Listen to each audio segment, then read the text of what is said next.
하나님 말씀은 출애굽기 19장 1절로 15절입니다. 경계를 넘어 나 여호와에게로 올라오지 못하게 하라. 하나님께서는 시내산에 모세를 부르실 때 하나님의 백성이 하나님의 거룩한 산으로 모세 외에는 절대 넘어오지 않도록 하나님께서는 경계를 두어서 이스라엘 백성들을 경고하셨고 주의를 주셨습니다. 그리고 모세를 통하여 이스라엘 백성을 향하신 하나님의 말씀을 주신 내용들을 오늘 본문으로 하고 있습니다. 이스라엘 백성들이 광야로 나와 생활을 한 지 3개월이 지나면서 어느 정도 광야 생활에 적응하게 되었습니다. 그러나 이것은 단지 시간이 지나면서 저절로 익숙하게 된 것은 아니었습니다.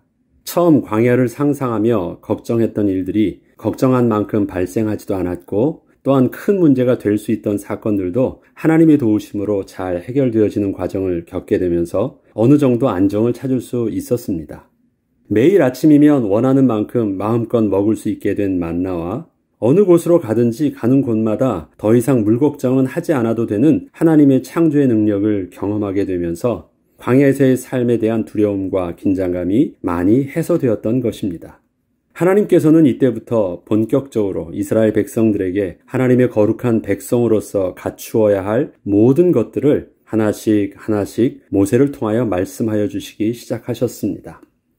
출애굽기 19장 3절로 4절을 보면 모세가 하나님 앞에 올라가니 여호와께서 산에서 그를 불러 말씀하시되 너는 이같이 야곱의 집에 말하고 이스라엘 자손들에게 말하라. 내가 애굽 사람에게 어떻게 행하였음과 내가 어떻게 독수리 날개로 너희를 업어 내게로 인도하였음을 너희가 보았느니라.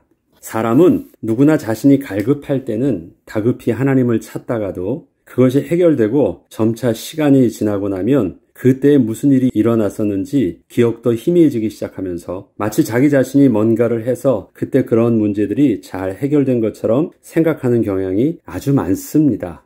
죄성 있는 인간은 모든 것이 다 자기중심적으로 생각을 하기 때문에 점차 시간이 지나면 그것이 다 자기 중심의 해석과 그렇게 스스로가 자기 자신이 했던 것으로 생각을 만들어가는 것이 죄성 있는 인간의 본성 있는 모습인 것입니다. 이때 하나님께서는 시간이 더 많이 지나기 전에 하나님의 중요한 말씀을 저들에게 다시 하여 주시기에 앞서서 다시 먼저 저들에게 잊지 않고 있어야 할 것을 상기시켜 주셨습니다. 하나님이 자꾸 새로운 것을 주시기 전에 저들에게 먼저 잊지 않게 하여 주시는 것이 더 급선무임을 알게 하신 것입니다. 그것은 지금은 애굽에서 나온 지 시간이 꽤 지나서 더 이상 애굽을 두려워하지 않게 되었고 양식과 물이 마치 공기를 마시듯 자연스럽게 되어 당연한 듯 누리고 있지만 그것은 하나님께서 하나님의 백성을 향하신 특별하신 은혜의 섭리셨음을 분명히 기억하라는 것이었습니다. 하나님께서 약속하여 주신 것을 모르지 않으실 것입니다. 만나 끝까지 나올 거예요. 하다가 기분 나쁘다고 해서 하나님의 약속을 변개치 않으실 것입니다. 그것은 이스라엘 백성들이 잘하든 잘못하든 계속 그 일들은 되어진 거예요. 그렇다면 전에는 가난한 마음이 있었고 또 겸손한 마음이 있어서 그 하나의 자그마한 일에 감사할 수 있었는데 이젠 그것은 내게 아주 마땅한 것, 당연한 것으로 내게 손을 쥐게 되면 더 이상 그것을 통해서 이스라엘 백성이 누려야 될 하나님의 은혜와 감격은 없게 된 것입니다. 그럼 그게 참 문제가 되는 거예요. 은혜를 주시면서도 은혜를 은혜답게 누리지 못하는 것. 하나님은 그것을 분명히 멈추지 않으시거든요. 그럼 그 은혜가 은혜로 누려지지 않고 이제 오히려 그 은혜가 자기에게서는 하나님을 대적하거나 하나님이 필요 없다고 교만하게 되는 정반대의 도구로 쓰여질 수도 있습니다. 분명히 하나님이 은혜인데도 불구하고 그럴 수 있는 것입니다. 우리가 광야와 같은 삶을 살면서 늘 놓치는 것이 있습니다. 그것은 매일 반복적 일상을 사는 것 같지만 늘 똑같지 않은 매일의 순간들을 맞이하면서 우리의 지나온 삶을 되돌아볼 겨를도 없이 오늘 또 일어난 문제에 긴장하며 반응하는 체질로 점차 바뀌어가고 있는 우리의 모습을 보지 못하고 있는 것입니다. 은혜를 받는데 그 은혜를 놓고 오늘 또 새로운 문제 속에서 자꾸 끌려가다 보니까 나는 새로운 문제에 반응하면서 내 모습은 그렇게 바뀌어가고 있어요. 근데 그거를 인식하지 못해요. 왜? 받는 것은 너무 당연한 것이니까. 내가 오늘도 또 달라고 그러면 또 주고 문제는 해결되는 건 당연한 것이지 이게 굉장히 하나님이 나에게 주시는 특별한 은혜였다라는 개념을 가지고 있지 않으면 그런 것이 당연하게 받아가지고 나는 점차 계속 되어지는 문제 쪽으로만 나의 시선이 계속 집중되어지는 체질로 바뀌어가고 있는 거예요. 이건 자기도 모르는 사이에 그렇게 되어가고 있습니다. 분명 어제보다 나은 삶을 살고 있고 어제의 문제가 해결되었기에 오늘을 살고 있는데 지난날 문제가 해결된 것은 이제 더 이상 나에게 관심과 기억의 대상에서 멀어지고 또 새로운 문제를 해결하는 것에만 우리의 삶이 집중되어 있기에 우리는 하나님의 거룩한 백성으로 변화되어 가기보다는 점점 더 내가 주인된 모습이 강화되고 있을 뿐이었던 것입니다. 은혜를 받으면 은혜 받은 하나님의 백성으로 변화되어 가야 되는데 그렇지가 않아요. 하나님이 은혜를 받았다고 해서 은혜의 백성으로 변화되느냐? 그렇지 않아요. 하나님이 주신 은혜를 날마다 감격할 수 있는 그 영적인 비밀을 스스로가 온전히 붙잡고 있지 않으면 그 은혜를 통해서 나는 어떻게 변화되냐? 역시 내가 잘났어. 내가 주인된 모습이 하나님이 주시는 은혜를 통해서 점점 더 강화되고 있습니다. 그래서 내가 왕되는 괴물로 점점 더 만들어져 가고 있는 것이에요. 하나님이 이 모습을 보면 얼마나 안타까우시겠습니까? 은혜의 백성들이 하나님이 주신 은혜를 가지고 괴물이 되어가고 있는데 세상의 마귀가 주는 세속적인 가치를 통해서 괴물이 되어가고 있다면 오케이, 그럴 수도 있죠. 그거는 그렇게 너희들이 잘 먹고 잘 살다 그렇게 가하면 되겠지만 하나님의 백성도 하나님의 은혜를 깨닫지 못하면 똑같이 괴물 될 수도 있다라는 것입니다. 하나님께서는 이 문제를 오늘 본문을 통해서 경계하도록 하시는 것입니다. 이처럼 이스라엘 백성도 광야의 모든 여정을 지나는 동안 매일 베푸시는 하나님의 은혜를 경험하고 있지만 그 은혜로 인하여 하나님의 거룩한 백성으로 변화되기 위해서는 하나님께서 저들에게 필요한 것들을 저들이 원하는 대로 무조건적으로 채워주시는 것보다 더 우선적으로 이스라엘 백성과 맺어야 할 중요한 관계 비밀이 필요했습니다. 이스라엘 백성들이 앞에 그런 조짐들이 보였죠. 조금만 뭐 하니까 원망하고 불평하고 모세와 다투고 그때에도 분명히 하나님의 만나는 아침에 분명히 하나님이 주시는 것이 있었어요. 그런데 오후 되면 또 짜증난다고 다투고 하나님 원망하고 있어요. 그리고 그 다음날 또 아침에 당연한 듯 나가가지고 또 만나를 먹고 있어요. 또 하나님이 주신 그 샘물도 마시면서 배고픈 거 음식을 먹고 힘 얻으면 그것 가지고 뭐 하고 있어요? 불평하고 있고 더 내놓으라는 것이에요. 이 조짐이 더 커지기 전에 하나님께서는 드디어 하나님의 선하신 계획을 이 이스라엘 백성들에게 이루시기 위해서 한 스텝 한 스텝 영적으로 저들을 인도하시기 시작하신 것입니다. 너희가 내 말을 듣고 내 언약을 지켜야 된다. 이 말이 뭘까요? 출애굽기 18장 5절로 6절에는 세계가 다 내게 속하였나니 너희가 내 말을 잘 듣고 내 언약을 지키면 너희는 모든 민족 중에서 내 소유가 되겠고 너희가 내게 대하여 제사장 나라가 되며 거룩한 백성이 되리라. 너는 이 말을 이스라엘 자손에게 전할지니라.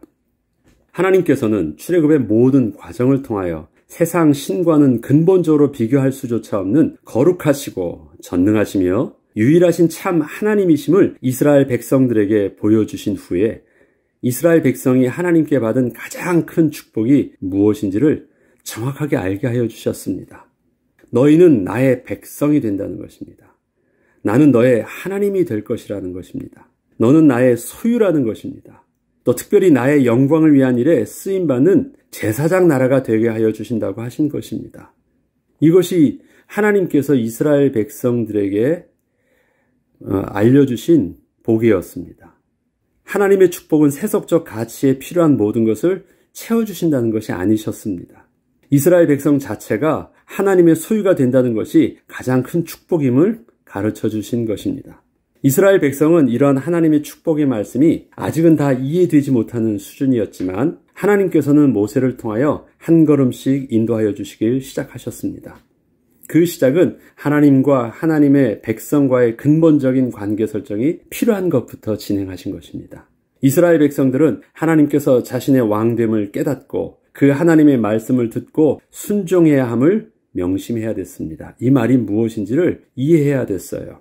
그래서 하나님께서 제일 먼저 모세를 통하여 이스라엘 백성들에게 경고하시고 경계하신 내용이 바로 여호와의 산 앞에 경계를 정하고 그 선을 넘지 말게 하신 것입니다. 출애굽기 18장 12절로 13절에는 너는 백성을 위하여 주위의 경계를 정하고 이르기를 너희는 산과 산에 오르거나 그 경계를 침범하지 말지니 산을 침범하는 자는 반드시 죽임을 당할 것이라.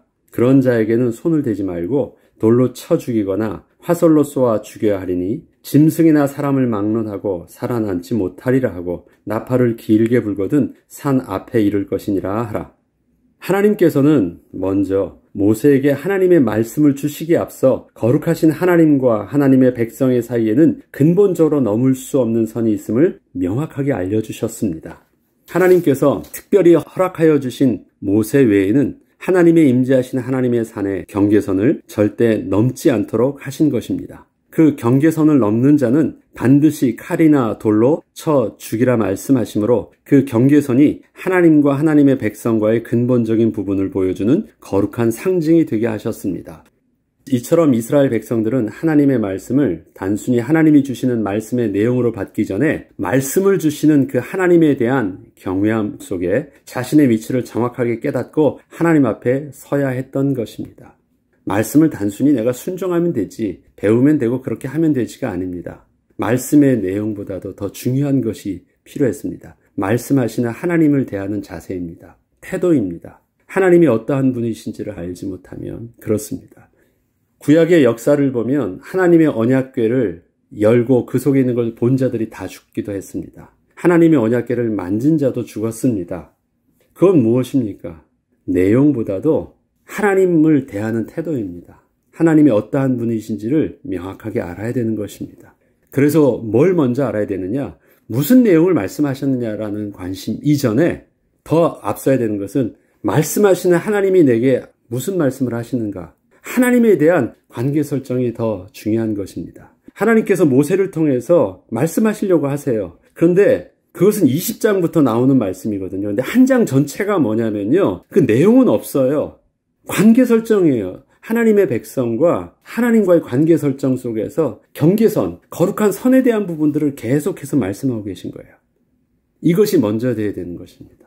우리가 신앙생활을 한다 할 때 내가 열심으로 하나님 앞에 잘하면 되지, 내가 하나님 말씀을 순종하면 되고 내가 잘하면 되지가 아닙니다. 그 하나님과 나와의 관계 설정이 명확하지 않으면 우리는 그 하나님의 은혜를 누리면서도 그 은혜를 가지고 우리는 내가 주인 되고 내가 왕 되는 또 하나님을 대적하는 괴물이 될 수도 있기 때문에 그렇습니다.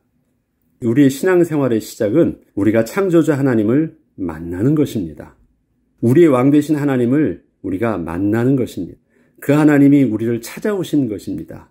내가 필요로 해서 만들어 놓은 우상을 만나는 것이 아니라 우리를 향하신 놀라운 계획을 가지시고 우리를 만드신 하나님을 우리가 만나는 것입니다.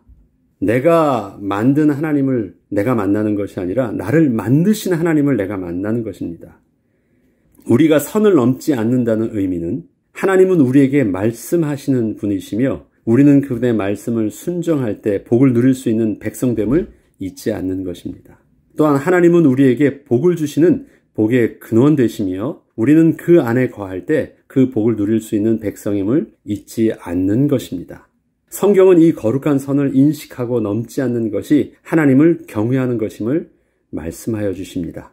우리가 날마다 하나님을 만남에 있어서 하나님의 산 앞에 서 있음을 깨닫고 하나님께서 정하여 주신 거룩한 선을 의식함을 가지고 하나님의 말씀을 듣고 순종할 때 우리는 광야 같은 삶 속에서 내가 점점 더 주인이 되어가는 미련한 자가 아니라 하나님의 거룩한 백성으로 점차 변화되어 가며 성숙하게 되어갈 것입니다. 하나님을 경외한다라는 것은 누구보다도 하나님을 사랑하는 것입니다. 기뻐하는 것입니다. 친밀한 것입니다. 그런데 뭐가 있는 것을 알고 선이 있어요. 하나님과의 거룩한 선. 근데 그 선은 어떤 선입니까? 창조주 하나님과 피조물 됐다라고 하는 실존이 근본적으로 다른 선입니다. 그래서 내가 하나님처럼 되려고 하지 않는 것. 그렇기 때문에 우리의 한계는 내가 하나님처럼 돼서 해결되어질 일들이 아니라 하나님이 내게 은혜를 주셔야지 우리의 육신의 인생의 한계와 우리의 부족함을 채워질 수 있다는 것을 인식하는 것입니다. 그래서 우리는 하나님 앞에 이것만 주면 내가 문제를 해결할 수 있습니다가 아니라 하나님 손에서부터 뭔가를 얻으려고 하기 전에 그 하나님의 소유가 되는 비밀 속으로 우리가 날마다 들어가기를 멈춰서는 안 되는 거예요. 하나님의 은혜 가운데 거할 수 있도록 그 다음에 선을 넘지 않는다라는 것은 잊지 않는 것입니다. 오늘도 내가 이렇게 설 수 있는 것은 역시 나니까, 역시 내가 잘났으니까가 아니라 하나님이 오늘도 때를 따라 덮는 하늘 양식 만나와 생수의 물과 오늘도 주시는 하나님의 은혜 가운데 내가 살고 있음을 오늘도 내가 기억하고 있는 것, 그것이 오늘도 내가 선을 넘지 않는 것입니다. 그 선을 넘지 않도록 그것은 우리에게 경계하게 하는 것입니다. 그것은 우리의 전 인격이 필요한 부분입니다. 구원은 하나님이 주셨는데 그 구원의 은혜를 온전히 누릴 수 있도록 우리에게 요구하시는 전 인격적인 실천은 무엇입니까? 선을 넘지 않는 것입니다. 내가 내 발 가지고 넘어갈 수 있어요. 그런데 하지 않는 것입니다. 내가 내 입 가지고 선악과 먹을 수 있어요. 그런데 먹지 않는 것입니다. 그것이 내가 전 인격적으로 하나님을 신뢰하고 하나님을 인정하는 피조물의 온전한 모습인 것입니다. 그 은혜를 따라서 오늘도 내게 생명 주시는 하나님의 인도하심을 내가 사모하고 기대함으로 하나님의 은혜로 오늘도 구할 때 하나님이 오늘도 우리의 광야 같은 삶 속에서 오늘도 베풀어 주신 하나님의 은혜를 은혜로 누리고 은혜의 모습으로 우리가 잘 소화돼서 은혜 받은 거룩한 백성으로 변화되어지는데 쓰임받게 될 것입니다. 그런데 그렇지 않으면 하나님이 주시는 은혜는 오늘도 약속하신 대로 계속되고 있는데 나는 그 은혜를 통해서 하나님을 대적하는 백성이 될지도 모릅니다. 광야에서 하나님을 대적했던 모든 사람들은 한 사람도 빠짐없이 모두 다 하나님의 생명의 양식을 먹던 사람들이고 하나님께서 주시는 물과 하나님께서 지켜주시는 보호하심의 하나님의 그 울타리 안에 있던 사람들이었습니다. 그러나 그곳에서 하나님의 은혜를 누리지 못했던 사람들이 있습니다. 왜요? 그 경계선을 잊었기 때문에 그런 것입니다. 하나님은 오늘도 우리의 삶 속에서 주실 은혜가 있습니다. 주실 은혜만 쫓지 말고 주시는 복을 우리가 잘 담을 수 있는 것, 그 은혜의 비밀들을 우리가 놓치지 않고 오늘도 우리가 잘 정리할 수 있는 은혜를 누리길 주 이름으로 축복합니다. 기도하겠습니다. 주신 복을 기억합니다.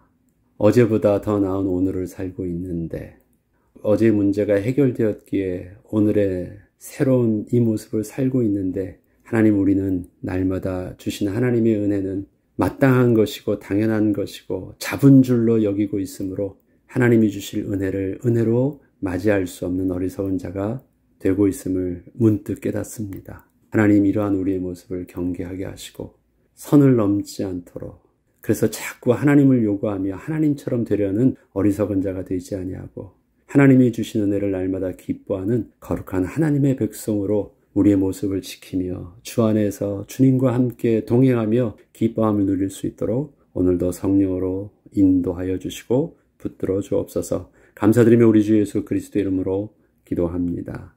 아멘.